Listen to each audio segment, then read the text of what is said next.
आस मिश्रा और आप देख रहे हैं तीसरी आंख न्यूज़ 24। हमारे चैनल में आपका स्वागत है। हम आज फिर से लाइव हैं इको गार्डन से। जैसा कि आप जानते ही हैं, हम लगातार 21 अप्रैल से लाइव आ रहे हैं इको गार्डन से। कुछ मामले हैं जिनको लेकर हम लगातार आ रहे हैं लाइव। तो आपको बताना चाहेंगे, हमारे पीछे एक बैनर दिखाई पड़ रहा होगा आपको, जिस पे लिखा हुआ है UPSI स्कैम। 9534 पदों का एक मामला है और थोड़ी चीज़ें हम और इस पर प्रकाश डालना चाहेंगे। एक पद आया था UPSI का 2021 में, हमको लगता है ये मार्च या अप्रैल में आया था, अप्रैल में। इसमें 12 नवंबर से लेकर 2 दिसंबर के बीच में 3 पालियों में परीक्षा कराई गई। 12 लाख से कुछ अधिक बच्चों ने फॉर्म फिलअप किया, लेकिन पेपर दिया तो 7 लाख से थोड़े से ऊपर। 36,170 बच्चे इसमें सफल हुए 9,534 पदों के लिए। मामला अब यहाँ से कुछ और हो जाएगा। काफ़ी लोगों ने बाद में DBPST में जाना ही बंद कर दिया। अब आप सोचेंगे कि ऐसा हमने क्यों कहा। तो मामला ये है कि जिन लोगों ने डर बस DBPST नहीं किया, वहाँ तक जाने की जहमत नहीं उठाई, वो संदेह के घेरे में थे। काफ़ी लोगों ने पैसा देकर, जैसा कि आरोप है यहाँ पे बैठे लोगों का, कि पैसा देकर परीक्षा को पास किया। तो आइए इनसे ही हम थोड़ा संपर्क करेंगे और जानने की कोशिश करेंगे कि आज ये 34वां दिन है और लगातार ये धरना जारी है। क्या आगे भी अभी जारी रहेगा और सरकार ने इनकी कितनी मांगे मान ली है? जैसे कि हमको सुनने में आया है कि इस मामले को विधानसभा तक पहुंचाने की कोशिश की गई है, शायद उठेगा भी या मुद्दा उठा भी होगा। जानकारी करेंगे और चीज़ें बताने की कोशिश करेंगे। आप देख रहे हैं हमारे साथ बैठे हुए हैं KGF सर। सर, क्या कहना चाहेंगे इस मुद्दे पर? भैया, मैं आपके चैनल के माध्यम से बस यही कहना चाहूँगा कि आज मेरा इस आंदोलन में अंतिम दिन है, क्योंकि बच्चों को इस आंदोलन में जो समस्याएं हो रही हैं, उन समस्याओं को और उन पीड़ाओं को मैं ज़्यादा लंबे समय तक देख नहीं सकता और ना ही उनका इलाज कर सकता। आप इसलिए भी समझ सकते हैं कि न तो मैं किसी धीरूभाई अंबानी के परिवार से, न रतन टाटा के परिवार से, एक मध्यम वर्ग के परिवार से हूँ, एक शिक्षक हूँ, जिससे अपना थोड़ा बहुत जीविका भी चलाता हूँ। इन बच्चों से लगाव था, चाहता था कहीं ना कहीं इन्हें न्याय मिले, इनके संघर्ष में मेरा कुछ योगदान हो सके तो मैं अपना योगदान कर सकूँ। बस यही सोच लेकर के और उद्देश्य लेकर के यहाँ आया। मगर अब कहीं ना कहीं मेरा जो विश्वास है वो बच्चों के आगमन को लेकर के और इन बच्चों की परेशानियों को लेकर के टूट चुका है। तो हो सकता है कि मेरा आज इस आंदोलन में अंतिम दिन हो। एक गुरु इतना निराश होगा, इतना तो हमने नहीं सोचा था, लेकिन कहीं ना तो कहीं ये लग रहा है कि बच्चे साथ नहीं दे रहे हैं। बच्चे साथ नहीं दे रहे हैं। दूसरा, क्या परिस्थितियां हैं वो एक मैं बेहतर नहीं बता पाऊँगा, ये छात्र ही ज़्यादा बेहतर बता पाएंगे कि इनके साथ क्या परेशानियाँ, आखिर इनके गुरु इन्हें क्यों छोड़ करके जा रहे हैं, इन्हें सब पता है। आप इन्हीं से जानिएगा, क्योंकि वास्तविक जानकारी यही दे सकते हैं। तो आइए इन लोगों से भी थोड़ी जानने की कोशिश करेंगे कि आखिर इनके गुरु क्यों इनको छोड़ कर जा रहे हैं। एक गुरु अपने शिष्य के साथ उस दम तक लगा रहता है कि जब तक उसका शिष्य सफल ना हो जाए, और एक गुरु अगर बीच में जाने की बात कह रहा है तो जाहिर सी बात है उसके दिल पर कुठाराघात हुआ है। क्या पीड़ा है यही लोग बताएंगे उस गुरु की। नमस्कार जी सर, नमस्कार। मैं यहाँ से इको गार्डन से बात कर रही हूँ जी। हमारे साथ हमारे KGF सर लगभग हमारे 10 दिन से, लगभग उससे ऊपर ही रहे होंगे, लेकिन मैं 10 दिन से आई हूँ इसलिए जान रही हूँ 10 दिन से हैं। इन्होंने मतलब इतना मेरे साथ संघर्ष किया, इतना झेला। 48 डिग्री 50 डिग्री टेम्परेचर में भी ये सर डटे रहे हमारे साथ। बच्चों, हौसला नहीं तोड़ो, लगे रहो, हम तुम्हारे साथ हैं। पॉजिटिव हमेशा मतलब सकारात्मक एक एनर्जी देते रहे, बैठ के हम लोगों के बीच में। जिस प्रकार हम लोग खाए, कभी रोटी खाए, रोटी अचार, कभी रोटी सब्जी, तो सर भी उसी प्रकार एक साधारण भोजन करते रहे। लेकिन अब हालात ये आ गई हैं काफ़ी 3-4 दिनों से कि सर देते तो रहे, एक सकारात्मक जो है ऊर्जा देते रहे, लेकिन अब वो खुद अंदर से उन्हें लग रहा है कि बच्चों को बिना खाए कितने दिन तक हम मजबूत कर सकते हैं। कितने दिन तक बच्चे हमारे डटे रहेंगे इतनी कड़ी धूप में। आज इतनी बरसात हुई, इतनी आंधी आई, फिर भी हम लोग यहाँ पे डटे रहे। आज हमारे सर निराश हैं सिर्फ हम लोगों को देख के, और हमारे इतने सर लोग बोल के गए थे कि बच्चों डटे रहना, हम तुम्हारे साथ हैं, हम तुम्हारे साथ हैं। लेकिन आज इस परिस्थितियों में हमें कोई दिखाई नहीं दे रहा है, इसलिए हम लोग हताश हो चुके हैं, हम लोग बाहर ही हैं। इसलिए आज लग रहा है कि हमें घर जाना शायद ज़्यादा उचित होगा। धन्यवाद। तो हम और लोगों से बात करने की कोशिश करेंगे कि क्या ये धरना अब समाप्ति की तरफ बढ़ रहा है। नहीं सर, एक शक हो रहा है या कुछ लोग और आने वाले हैं, क्योंकि लगातार एक व्यक्ति एक इस इको गार्डन में कितने दिन तक बैठा रहेगा अगर इनका सपोर्ट नहीं होगा। हम ये चाहेंगे कि ये लोग अपनी पीड़ा को स्वयं बताएं, क्योंकि इनके बातों में दर्द झलक रहा है कि इनके पीछे के लोग जो हैं वो शायद इनका सपोर्ट नहीं कर रहे हैं। मैं यही कहना चाहती हूँ, कुछ हमारे जो धरना हो रहा था उसमें बीच में कुछ उतार चढ़ाव हुए। तो जिस दिन यहाँ से सर हमारे गए थे उस दिन कुछ टीचर यहाँ पे आए थे, वो मदद का आश्वासन दे रहे थे और उन्होंने दो दिन तक हमारे साथ अच्छा भी किया, खाना पीना रहने की व्यवस्था। लेकिन इसके बाद से कहीं से कोई मदद नहीं आ रही है, इसलिए यहाँ परेशानी तो हो रही है।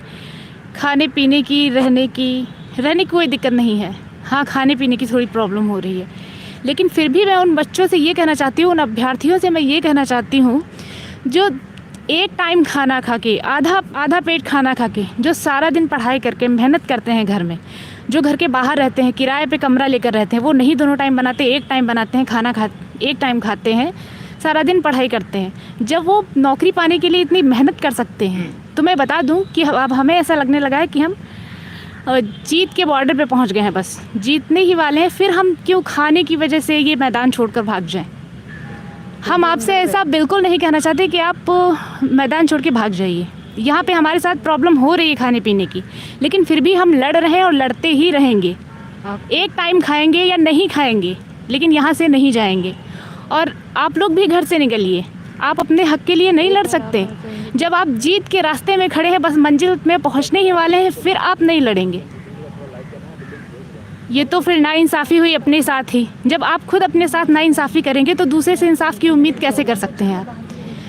कोई अगर हमारी मदद नहीं करता है तो ना करने दीजिए, हम अपनी मदद खुद कर सकते हैं। नहीं खाएंगे ठीक है, लेकिन हम लड़ेंगे अपने लिए। ये लड़ाई हमारी अपनी है, हम अपने लिए लड़ रहे हैं। कोई हमारा सपोर्ट करता है नहीं करता है, इससे फ़र्क नहीं पड़ता है। घर बैठ के मेहनत करने से कुछ नहीं होगा। घर बैठ के सिर्फ पढ़ाई करने से आपको जॉब मिल जाएगी। अगर ऐसा करने से मिल जाती तो अब तक आपको जॉब मिल गई होती, आप तो दरोगा बन गए होते ना। ऐसे बैठ के हम लोग धरना थोड़ी ना दे रहे होते।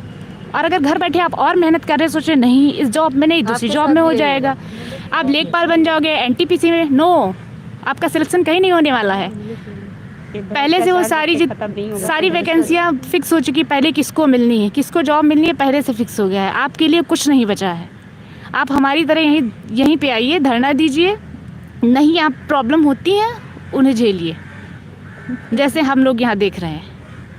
और मैं सभी बच्चों से ये कहना चाहती हूँ कि आप भी अपने घरों से बाहर निकलिए, यहाँ आइए और इस आंदोलन को आगे बढ़ाइए। और जो यहाँ आसपास लखनऊ के हैं वो तो ज़रूर ही आएँ, जो यहाँ आसपास क्षेत्र के हैं वो ज़रूर ही आएँ। वो तो घर ही ना बैठे, सुबह आए शाम को चले जाएं, उससे कोई फ़र्क नहीं पड़ता है, लेकिन आए ज़रूर। जो बाहर रहते हैं वो भी यहाँ आएँ। मैं सभी बच्चों से रिक्वेस्ट करूँगी, जब हम लोग ऐसी 48 डिग्री टेम्परेचर में बैठे हैं, बारिश में बैठे हैं, हम कैसे भी रह रहे हो, आपसे बस साथ मांग रहे हैं। आप साथ आइए। आप एक इकट्ठा जब होंगे ना, सरकार को आना ही पड़ेगा। आप ही साथ नहीं देंगे तो हम कैसे लड़ेंगे। हम आपके लिए लड़ रहे हैं, अब आप ही साथ नहीं दे रहे हो। घर पे बैठ के आप पढ़ाई कर रहे हो, आपको क्या लगता है कि आप लग ही जाएंगे। जैसे ये वैकेंसियाँ बिकी हैं वो भी बिकेंगी और इससे ज़्यादा महंगी बिकेंगी। इसीलिए मैं कह रही हूँ, घर पे बैठने से अच्छा है आप हमारा साथ दीजिए आके, ताकि आपके आगे की फ्यूचर सिक्योर रहे। जो लोकल है, जो दूर दूर से है, आके चले जाएं, रिक्वेस्ट करें, सरकार को बुलाएं। हम इतना चाहते हैं, हमारा साथ दीजिए किसी भी तरह, हम बहुत थक चुके हैं, प्लीज़ हमारा साथ दीजिए धरना खत्म आके। नहीं होना है अभी, और धरना ख़त्म नहीं होगा। ये इसको तब तक खत्म नहीं करना है जब तक हमारी जीत फिक्स नहीं हो जाती है, जब तक एसआईटी की जांच जब तक नहीं हो जाती है, जब तक एसआईटी की जांच नहीं बैठाई जाती है, तब तक हम यहाँ से नहीं जाने वाले हैं। कहीं नहीं जाएंगे, अकेले रह जाएंगे तो भी यहीं बैठे रहेंगे और आपका इंतज़ार करेंगे।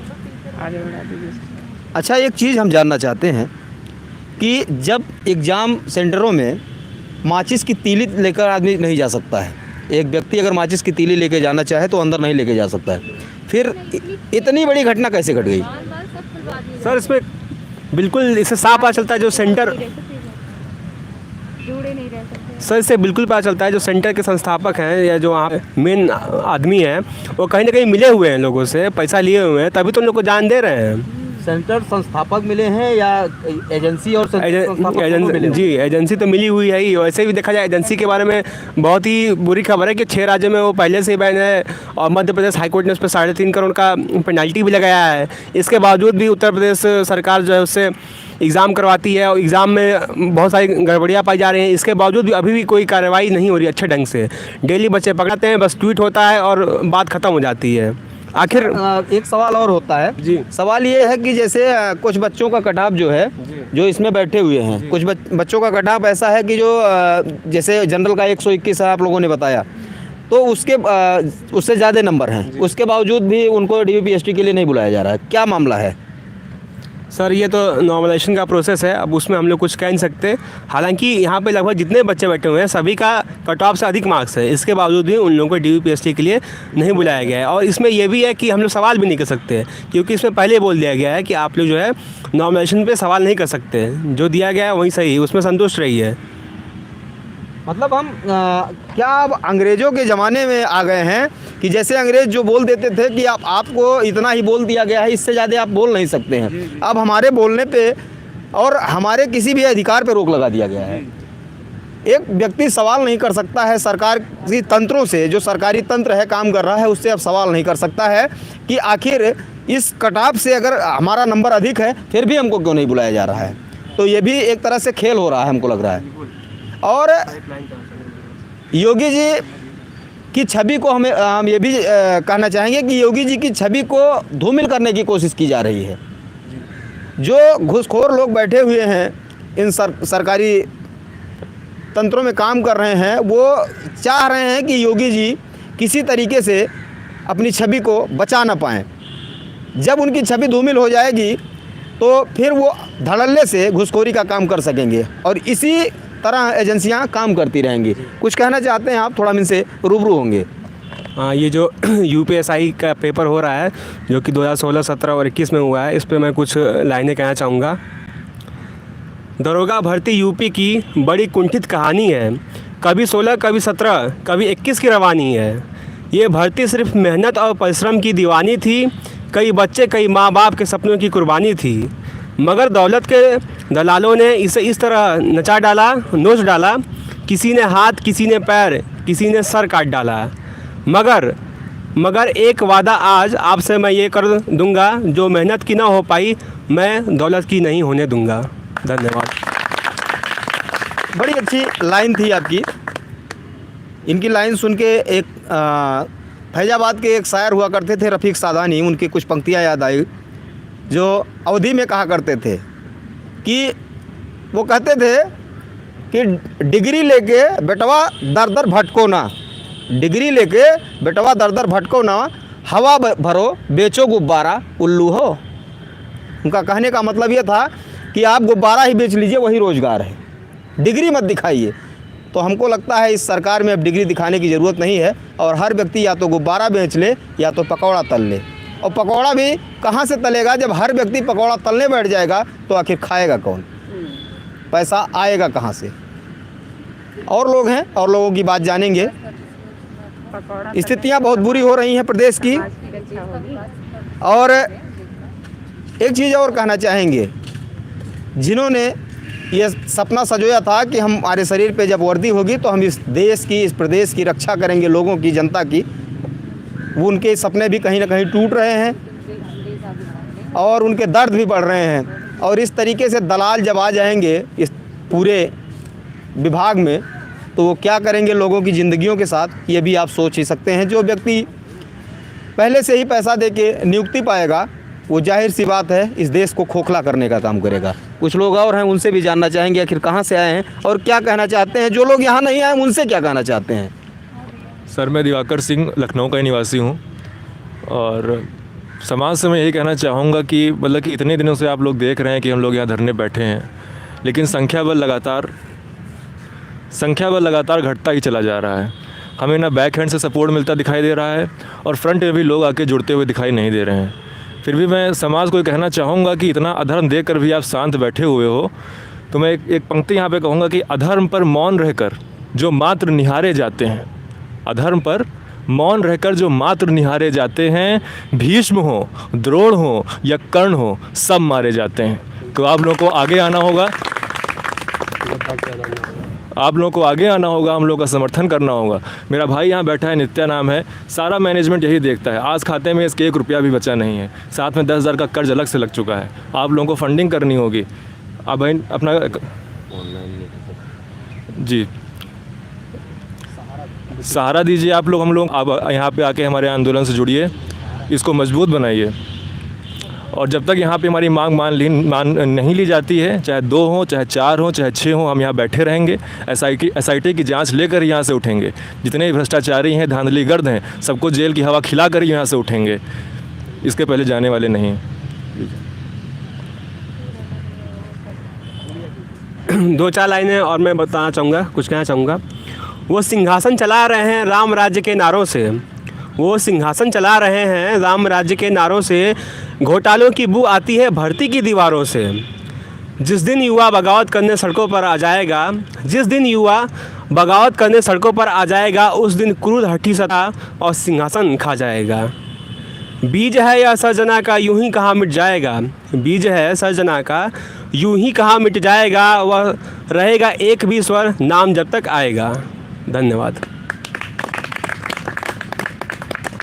और मैं सभी बच्चों से यही कहना चाहूँगा कि आप लोग आइए यहाँ पर। और अभी आंदोलन साथियों ख़त्म नहीं हुआ है। जब तक हम लोगों में अंतिम सांस है तब तक हम लोग इस आंदोलन को जारी रखेंगे और तब तक लड़ते रहेंगे, क्योंकि हम लोग हमेशा सच्चाई के खिलाफ सच्चाई के साथ लड़ते आए हैं। और आपसे यही एक रिक्वेस्ट है कि आप लोग बड़ी से बड़ी संख्या में यहाँ पर आइए, ताकि हम लोग को और मजबूती मिल सके, हमारा आधार और जो यहाँ पे वो मजबूत हो सके, संख्या बल हो सके, ताकि हम लोग और ये जो अपना आंदोलन है उसको और थोड़ा अच्छा बनाएं, ताकि आगे आने वाले टाइम में जो भी भर्ती है, वैकेंसी है, उस पर किसी प्रकार का दाग ना लगे। अगर समझिए इस वैकेंसी को आपने छोड़ दिया तो आने वाली हर वैकेंसी में ऐसा ही होगा। आप बस पढ़ते रहेंगे, एग्ज़ाम पास करते रहेंगे और घर बैठे रहेंगे, फिर अगली वैकेंसी का वेट करते रहेंगे। ऐसे ही करते करते करते करते आप ओवर एज हो जाएंगे और आपका जो है टाइम आ जाएगा, रिटायरमेंट का टाइम आ जाएगा, वो भी बिना जॉब के। तो अगर आप चाहते हैं कि जॉब चाहिए, ईमानदारी से जॉब चाहिए, तो आप यहाँ पर आइए, लड़िए अपने अधिकार के लिए, अपने हक के लिए यहाँ पे आके लड़िए। हम लोग कोई गलत काम यहाँ पे नहीं कर रहे हैं बैठ के। हाँ, रही बात थोड़े पैसे की, पैसे के लिए दिक्कत है, कोई बात नहीं है, लेकिन सबसे बड़ी दिक्कत है कि आप लोग का ना आना। आप लोग केवल घर में बैठ के केवल कमेंट करते हैं कि हम लोग आ रहे हैं, 4 लड़कों को और लेके आ रहे हैं, और फिर यहाँ देखते हैं हम लोग सुबह के अभी हम लोग 10-15 लड़के ही आए, फिर वहीं 20-25 लड़के ही आए। बच्चों की संख्या बढ़ ही नहीं रही है। क्या आप नहीं सोच रहे हैं क्या कि मतलब आपके साथ गलत हो रहा है, या आपकी आत्मा भी मर चुकी है अंदर से एकदम? अगर अंदर से मर चुकी है तो फिर घर पे रहिए, कोई दिक्कत नहीं है।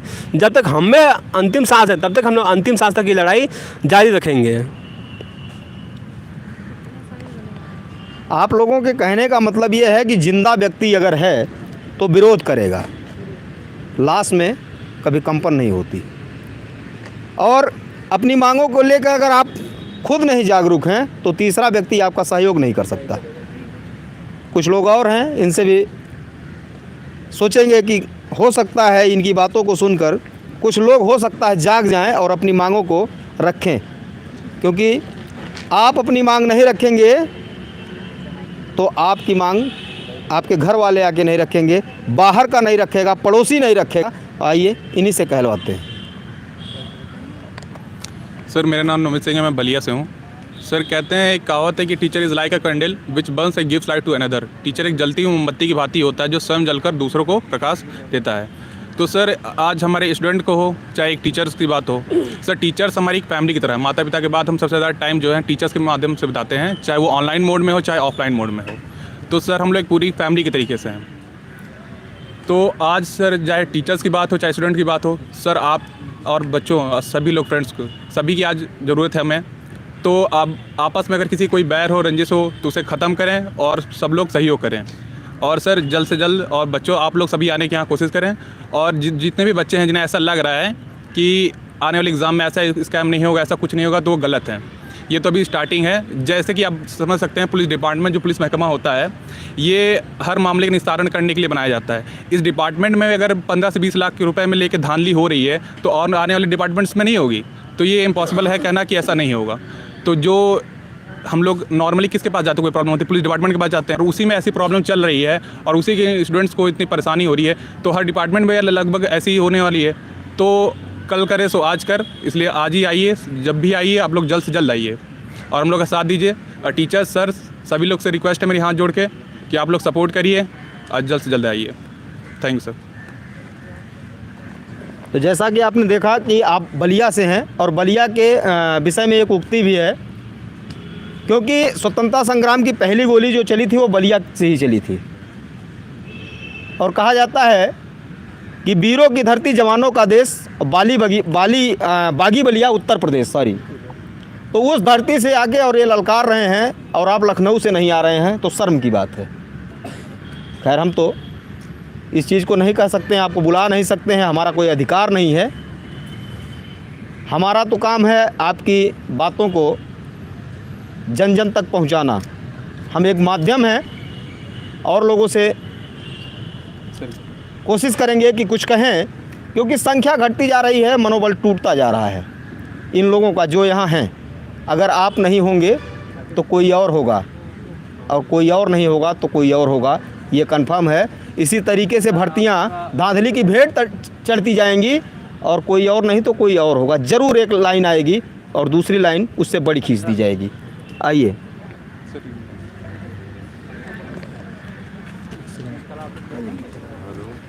हम अपने सभी दोस्तों से ये कहना चाहते हैं कि हम लोग लगभग जितने भी स्टूडेंट प्रिपरेशन करते हैं उसमें से 80% बच्चे ग्रामीण क्षेत्र से बिलोंग करते हैं और सबके पास संसाधन बहुत ज़्यादा नहीं होता है, अल्प संसाधन होते हैं। तो वो अगर ये सोच रहे हैं कि वो आने वाली तैयारियों में और अच्छे से पढ़ाई करके कुछ कर सकते हैं, तो ये हो सकता है कि उनका हो जाए, लेकिन ये उसमें बहुत ज़्यादा चांस है कि उनका होगा नहीं, क्योंकि जिस हिसाब से और जिस स्तर पे धांधली हो रही है, तो हम चाहते हैं कि आप आके हम लोगों का सहयोग करें, हम लोगों की ऊर्जा को बढ़ाएं और इस आंदोलन को जीवंत रखें और हमारा सहयोग करें जितना ज़्यादा हो सके। और जितना आप अपने दोस्तों और अपने परिवार वालों से और जितने भी आपके साथी सहयोगी हैं सबसे बात करें और सबका सहयोग लेके यहाँ पे आने की कोशिश करें, जितनी जल्दी हो सके कृपया करके आप लोग आएँ। तो आपने देखा अपनी भावनाओं को इन्होंने व्यक्त किया, और सरकार से कोई लड़ नहीं सकता है ऐसा भी कहा जाता है, लेकिन जब एक आंदोलन होता है तो अच्छी से अच्छी सरकारें झुकती हैं। हम कल यहीं फिर मिलेंगे, आज अपना लाइव ख़त्म कर रहे हैं और कल फिर मिलेंगे यहीं पे, और उम्मीद ये करेंगे कि संख्या और होगी। जी, मैं जाते जाते सबसे यही कहना चाहूँगा, एक मिनट, मैं जाते जाते सबसे यही कहना चाहूँगा, जिन भी लोगों को ऐसा लग रहा है यहाँ आने में बहुत दिक्कत हो रही है, गर्मी हो रही, प्रॉब्लम हो रही है, तो उनसे, जैसे कि हमारे यहाँ पे सिस्टर्स आई हुई हैं, तो लोग बहुत दूर दूर से आ रखी हैं। जैसे कि हम लोग अमूमन घरों में होता है कि हम लोग की छोटी बहन या बड़ी बहन होती हैं या माँ होती हैं, तो हम लोग बाहर नहीं निकलने देते हैं कि आप लोग मत जाइए, सामान लाने, कोई चीज़ लाने के लिए हम जा रहे हैं। तो आज ये नौबत आ गई है कि वो सिस्टर्स आज उतर के आंदोलन कर रही हैं, और अगर हम जैसे लड़के नहीं अगर आएंगे इनकी हेल्प मदद के लिए तो कौन आएगा। तो हम लोग को भाई कहलाने से, राखी बांधने से नहीं होता है।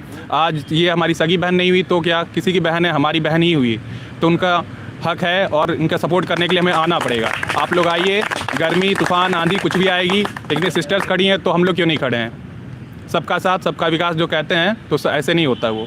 सबका थैंक यू। योगी जी हमें न्याय दो, योगी जी हमें न्याय दो, योगी जी हमें न्याय दो, आवाज दो, आवाज दो, आवाज दो, वंदे मातरम, वंदे मातरम, वंदे मातरम, वंदे मातरम, भारत माता की जय, भारत माता की जय।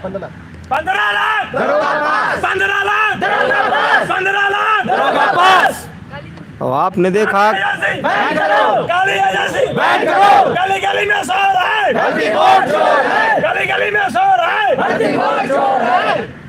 आपने देखा किस तरीके से बच्चे अभी भी उस जज्बे को कायम कर रखे हैं और लगातार ये कह रहे हैं काली एजेंसी बैन करो, काली एजेंसी बैन करो। आखिर क्या मजबूरियां हैं कि इस एजेंसी के खिलाफ जांच नहीं हो रही है? जांच होनी चाहिए। इन्हीं कुछ सवालों के साथ हम आपको छोड़े जा रहे हैं। कल मिलते हैं एक नई जगह पे एक नए मुद्दे के साथ। नमस्कार, आप देख रहे हैं तीसरी आंख न्यूज़ 24 सुभाष मिश्रा के साथ लखनऊ इको गार्डन से। धन्यवाद।